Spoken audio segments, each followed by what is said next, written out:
Welcome back. I'm in the studio now with Musa Maman Kontagora. He's a member of the APC Presidential Campaign Council.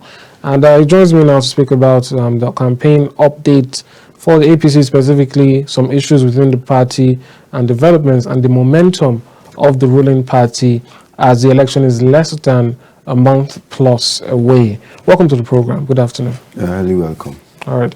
Let's just start with the basics first of all. What's the momentum? How are you feeling?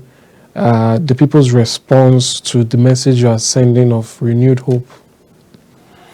First and foremost, I have to appreciate and thank God for the gift of life, for the gift of opportunity, for the gift of hope in order to continue with our campaign, which by the virtue of the few activities that have been done immediately after this holiday, we noticed that we have a lot of block support and block vote that is coming to APC by the grace of God. We went to few states and we just left Bauchi, not quite long, and the support we saw in Bauchi really tells us that we are really improving every day. We have that hope, and that renewed hope is still on ground, because this person we are talking of was once a governor of Lagos State. In terms of infrastructure, he has done it well. In terms of education, he has done it well. In terms of health and security, those are the four important things. The fifth one, economy. He has tried his possible best. We have seen the result. Other candidates also have played a vital role at the past government, but we have not seen the effort that they have made. So we have all hope that come 2023, we are going to make victory. All right, that's fair enough. There's still other issues arising in the course of the campaigns. Just yesterday,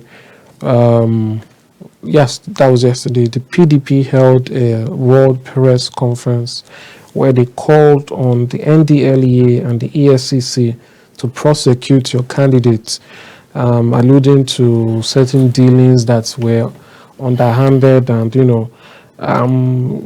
related to some level of drug criminality and so on, peddling and all that.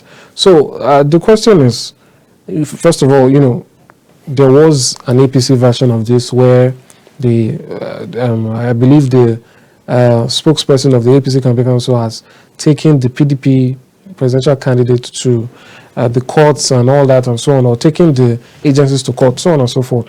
What do you make of these allegations, these serious allegations that they say makes your candidate incapable of being, or shouldn't even be a legitimate candidate? Okay. First and foremost, let me speak on the presidential candidate of PDP himself. Okay. That was the former vice president of Olusegun Obasanjo. He has not done any effort in order to bring development to his state. Go back or make your research on Adamawa State. That's where he came from. You build a university that even the poor masses cannot afford. You have no plan, you have no agenda on the development of the youth. And here you come out speaking all kind of blunders. And to him again, Dino Melaye, who cannot even deliver his polling unit, who failed his primaries, and now he has the guts to come out and speak all blunders.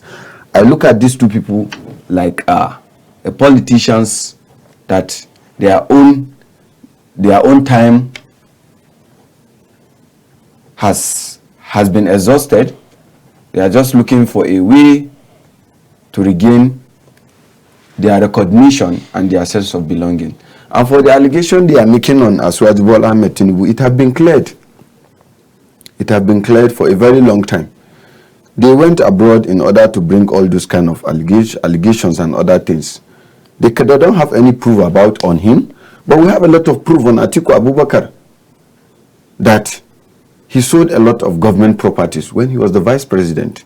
And we the youth, especially the youth, we are trying to tell our fellow youth that they should wise up. This is somebody that promised to privatize and sell a lot of refineries.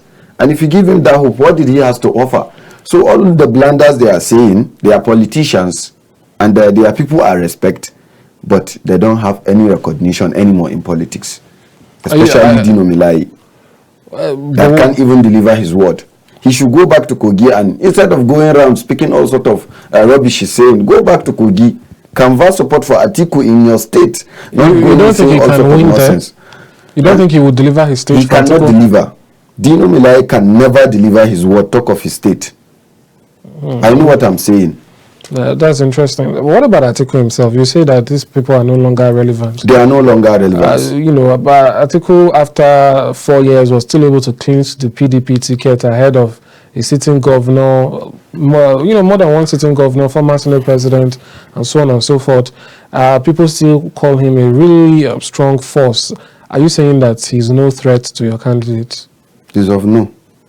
We don't even, all what we are after is to go to the grassroots, canvass support for a presidential candidate that we have hope on. You understand? That we believe God is the only person that gives power, and if he gives to us, we'll appreciate. But politically speaking, are you saying that your candidate, Asiwaju Bola Ahmed Tinubu, is on a higher level than Atiku Abubakar? He's on a higher level than Atiku Abubakar. He's on higher level. I have my facts. I have reasons in order to convince anyone that is able to ask, that is being ready to ask me questions on that. But I mean, you can go ahead and if you can enlighten us a bit. In what way would you say he is more politically savvy, than Atiku? First and foremost, politics is all about giving others the sense of belonging, giving others the hope that you will not last forever on that seat. Today, Bola Ahmed Tinubu is not the governor of Lagos, but he's being respected because he lifts others. He gives them the sense of belonging to become what they are today. Has Atiku done that? He has never. We have many of them. We have a lot of them. Like Aregbesola, Yemi Osibanjo, the former governor of Lagos. You understand? There are a lot of them that he built them up because he believes and he knows a time like this is coming. This is somebody, 2015, 2019, that have stand for Buhari, that have stand for the victory of our party, that have stand. He supported the party financially. He supported the party with all his resources. When back then Atiku was with us, he supported Atiku. They know that. You understand? But the reason why they are all saying all these blunders, all these propagandas is because they knew that Bola Ahmed Tinubu is going to be the next president. Because what? There are a lot of presidential candidates. Why is the attack always been on our candidate?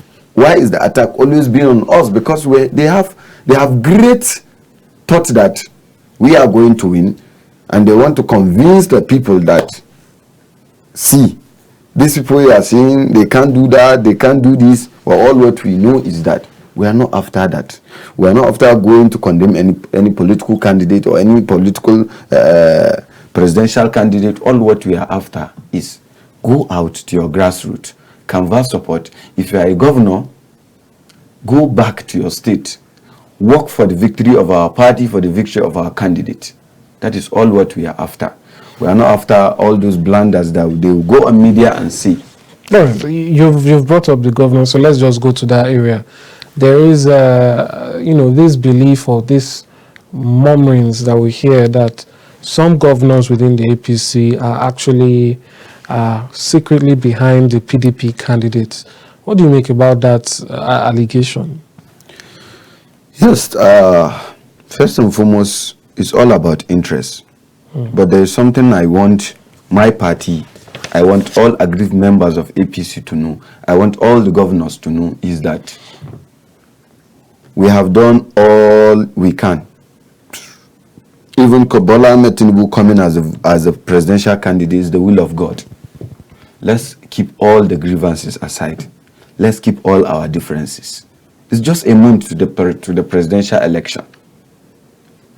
There may be a lot of them that they are working under the carpet, But it's a plead and pleading and begging them, let us come together, adjust the mistakes, work together for our victory, for the victory of our presidential candidate. If not, they will definitely lose. The governors? Or who? Definitely they will lose. Because it's all about, they are just governors. But they don't have say over the grassroots. They don't have say over those that are going to vote. But it's the right time for them to turn. If many of them thought maybe they are getting it wrong, no. They will get it right when we come together and adjust their mistakes. I could remember immediately after the presidential primaries, what he did was, he followed those that contested with him. Sit with them, plead with them, let us come together and make adjustment.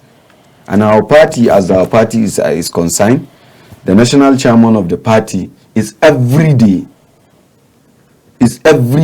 trying to make sure that the aggrieved members of APC are brought back. The aggrieved members of APC are reconciled so that we'll be in the same page in order to emerge as victory, as winners come 2023. You know, some even allege that the chairman himself is one of those who is not very keen on the Bola Ahmed Tinubu project. There are rumors that within the party, obviously you know that it was an amalgamation of the ACA, which Tinubu himself led, the CPC, which was to call supporters of Buhari and himself and his party, and so on and so forth. People believe that that core CPC faction that joined, they are not completely on board of this. Now, I'll take you to the latest issue of this. We have Hajia Najatu Mohammed. She is a member of the, one of the heads of a section of the APC Presidential Campaign Council, the same council you're in. And she resigned recently, and she said she's no longer even participating in party politics. But then she went on to give a very blistering interview where she said a lot of things about your candidate. She says that he's not fit physically or mentally, that he has no plans for the North, and that she cannot support this anymore, and that she rather, if she has to, pitch her tent with Alhaji Atiku Abubakar of the PDP or Kwankwo. So, you know, all of these things. I wonder, someone so high up in the campaign council, for her to say these things, isn't it a dent on the campaign progress? It is never. It is never a dent. Why I say it is never a dent is because these are people that have been given sense of belonging to make suggestions. You understand? To make their own contributions on how are we going to work for the victory of our party. All what they are after is to acquire wealth from this campaign. But they notice that this presidential candidate, all he is after is go and work. At the end of the day, when we emerge victoriously, then we'll talk of the reward system. You understand? They find out that all what they are looking for, all what they are after, they are not going to get it. That is why they are looking for excuses. But there is no APC member that will tell you that Bola Ahmed Tinubu has no plan for the North. This is somebody that have said it all, that the North are really left behind in time of development, and he's going to make focus on the North, especially the North Central. He said it all. We're going to produce a lot of positions by the grace of God if he emerge the president. Those are just excuses in order to divide the attention of people. I know and I believe there are a lot of times that the Presidential Campaign Council have sit with her, ask her to bring her own contribution, you understand, her own support. What are the ways are we going to bring development to this party? But they bring confusion in the sense that all what they are after is to fill their pockets and go. And our party, as far as our party is concerned, is we need those that are really on ground to work. It's very important. You need money, you need resources, but what are you ready to deliver? What are you ready to give for the victory of Bola Ahmed Tinubu. And she doesn't have it anymore. That is why she has no option than to go. But those that don't have, those that God has blind them, are only those ones that are moving out of APC. You understand? Yeah. But before you go on, let's talk about, you mentioned something, a reward system. What does that mean in politics and in the APC? A reward system in politics means, at the end of the day, when the president emerged as the winner, those that really worked hard for the victory should be given appointment. You understand? Should be compensated with a lot of political appointment that the people they have at the grassroots will benefit from them. The people behind them will gain. You understand? And the reward system of Bola Ahmed Tinubu, with the experience he has done behind, tells us that Bola Ahmed Tinubu is going to have a reward system that everybody will smile on. But is that good for the country? You know, people say they want, you know, the most competent hands at these positions of appointment. Okay. So if say he's rewarding people who allowed him win, we will be getting the best for the country. We'll be getting the best for the country. When we mean reward system, we don't mean they should be given ministers. You understand? We have SSA, we have many of them. Many people are even in politics just to have work at the end of the day, just to gain employed. There are a lot of ways to reward, especially the youth.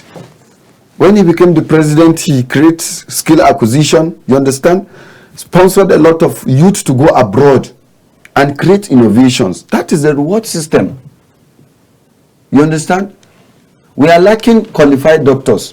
Sponsor them abroad to go and study medicine. It is also a reward system. When we mean reward system, we don't mean only to be given appointments, sit down, relax. No. Reward system means we've been able to benefit from his government. That is reward system. To be carried along, to be compensated.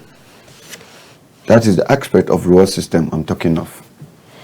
All right, we'll still go to some of those issues, but now let's talk about something that has been happening with the youth leader of the party. You know, we can see very clearly that he's been going to different places, canvassing support. But there's a new development that I think people are not so new, happened about over a week ago. A new development that people are a bit worried about or concerned about, which is his usage of words and attire. So he calls now his members the Jagaban Army. You know, he at an event the other day, he was dressed in something similar to military regalia, and you heard youths chanting that they are battalion. You know, they are in the Jagaban Army. And the question now is, while we are looking for peaceful elections that don't have any form of violence, people are wondering, this pattern is it trying to say that the youths of APC are ready for war? Is it saying that they want to fight and take over the country? So, you know, people are concerned. As a member of the council, I'm wondering, from your end, what is going on? Why use these methods to try and canvass support for your candidates? First, I'm a member of the battalion of the Jagaban Army, also member of the advisory council. The honorable and youth leader of the party left my state. That was just day before yesterday. He went to my state. When he said the battalions, you understand? We are trying to give our own contribution. When they say battalions, do you see any of them with any weapon? Our weapon is our voice. Our weapon is our action. In the sense, we are trying to tell the youth, it is youth o'clock. Come and join the train. Come and join the winning train, in the sense that be a battalion, be an Aswaju army, be a Jagaban army. We are not for war, we are not for destruction. We are for the unity and progress of our party. Dio Israel, in the history of political party, no youth leader has ever been awarded with traditional title as is awarded. Today is in Kano. That is the last place he's working round the northern states of the federation. Many of these states, they gave him titles. Why? Because they see that capacity, that resilience in him. We are not after war. We are for peace. They know it, we are for peace. Why they are giving that excuses is we have been headache to them, in the sense we are trying to adjust their mistakes that have been done for long. I have told you once, not twice, that all what the youth need is recognition. Many of these youths, when they even snap with their own national youth leader, it is a privilege to them. You understand? It is an opportunity to go back to the grassroots as a local government youth leader to tell your own youth that, see, there is a turning point. The national youth leader of the party now is in charge. He is trying to carry everybody along. He went to a local government that don't have a good route. We travel there, which take us 4 hours to get there. We canvass support for Tinubu. We canvass support for all our candidates, and we tell the youth it is youth o'clock. We tell them, go back to your polling unit. Make sure that each person can be able to deliver at least 5 members of APC, can be able to deliver 5 votes. How many youth are we having? How many local government youth leaders are we having? We have senatorial, we have polling unit youth leaders. So anybody that is trying to tell you, we are battalions, we are not for war. We are for the betterment of Nigeria. Even when you wear clothes that look military-like. It's not bad. That's the symbol of the youth are getting it right. That's the symbol of the youth are for change. You understand? We are not holding weapons. We are trying to signify that we have that sense of belonging now. We want to get it right. And the national youth leader is reducing more pressure on the party activities, because what? The PCC are doing their own. The national youth leader is there trying to canvass the youth, and the national women leader is also doing her own. And other key stakeholders of the party, like Ramatu Tijani Aliyu, the state minister, and other few of them, you understand, are also carrying along, doing their own various ways of canvassing support for our candidate. So anybody that is trying to tell you that the battalion, the Jagaban army are for war, he's getting it right. Any member of the Jagaban army have to swear an oath that we are for the victory and progress of the party. We mean peace and we mean progress, and nothing more than that. All right, I think that's interesting enough about Dio Israel's journey across Nigeria. But now let's speak about another issue. There is a trending video. It was posted by Senator Dino Milai himself, where some members of the APC, they come to the PDP, and it could be seen, removing the posters of your candidate from the car and then burning a cloth that had his face. What do you make of this move? Some persons have said it's perhaps too aggressive. Others say it is just a symbol that those former APC members were done with the party. What do you make of it? When somebody don't have a means of challenging you, what he has to do is to continue barking like a dog. Sorry to use that word. Dino Milai was the person that have been bringing a lot of allegations. But it is giving us that sense of belonging to be moving higher, higher, higher, higher, higher. Every day. We left Bauchi not quite long. And there's the massive crowd, the massive turnout in Bauchi and in Jigawa also. You understand? So all what they are doing, we don't care of what they are doing. All what we are after is to go. You understand? It is just like, for example, like the heaven and the hell. If today God, we said, the gate of heaven is open, let everybody enter, there are a lot of people that will not enter. There are a lot of them that will not enter. So I don't care what Dino Melaya is doing. All that I'm after is to forge ahead. But he will regret his action very soon. Why do you say so? Why I say he will regret his action very soon is because he I think he's dreaming. Because they can never emerge. They can never win. This is somebody that can never deliver his polling unit. I can deliver my polling unit. But every other day, we're seeing people declaring for, Atiku Abubakar. We've seen the NMPP structure in some places outright supporting. People are saying that he's now poised to take the bulk of the northern votes. Okay, then the last presidential flag off that was done in Jigawa, the gubernatorial candidate of the Labour Party and some House of Assembly candidate, they come to APC. You understand me? All what they're after is the weakening point and the failure, and they are not even getting it right. If we were to bring our achievement and success every day we go for rally, they don't have anything to see. It's just a propaganda and they are speaking all blunders. But I've told you at the first place that Dino Melaya is just trying to have a way to be relevant. He's no more relevant. This is somebody that contested for senator and he lost. In his own constituency, he lost. So he has nothing to say. He can't deliver his polling unit. He should go back to Kogi and shout and keep on ranting to get support for his presidential candidate, not going all over state. When your own state, you have not done anything. As well, you have did it in Lagos. Yes. And everybody see it, yes, that he has support from home. He that is there shouting, did he have support of his people? He has not support of his people. They did their flag up in Kogi. We see the turnout. They know that he don't have say in his own hometown. So he shouldn't be going on social media saying a lot of words that are even not supposed to say by him as his age. That he has experienced a lot of things as a politician that have been in APC. You understand? You understand me?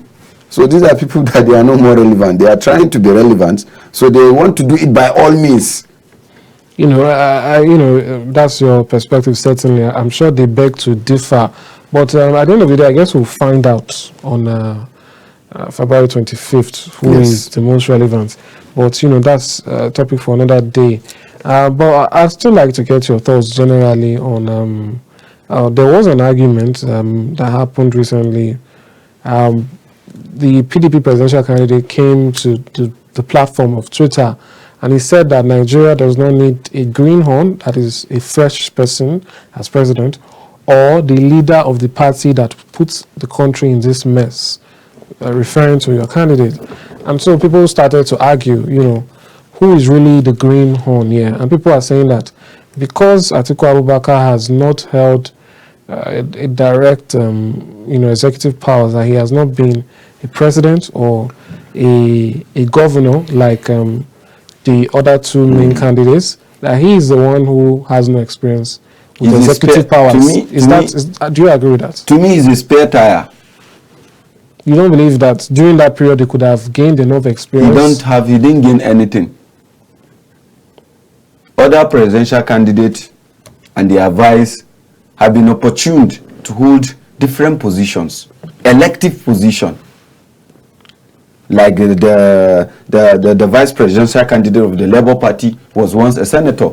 The presidential candidate of Labour Party was once a governor.